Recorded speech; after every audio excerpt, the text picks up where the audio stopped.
I've been attached with the feeling of waking up with you by my side.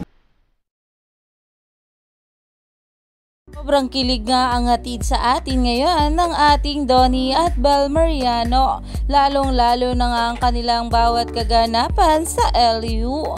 Dahil talaga namang kilig malala nga ang maraming bula sa nakakita nga sa ating couple doon sa LU habang nagsushooting nga sila.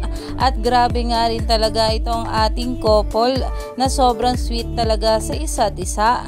Pero ito na nga guys, kung saan ito nga ang ating Donnie Pangilinan ay meron nga kwento sa lahat.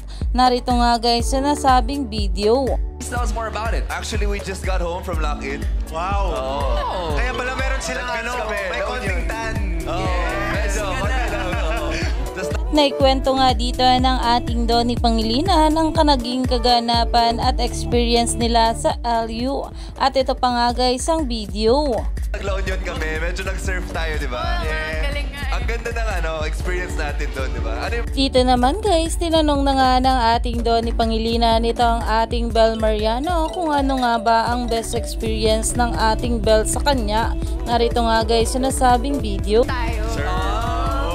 Kasi nag-workout tayo doon. Yes. Tumatakbo-takbo. Yes. Yan nga guys, talaga namang best memories talaga ito para sa ating couple.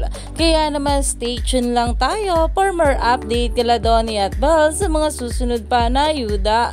Dahil marami pa talaga tayong dapat abangan sa ating couple ngayong araw.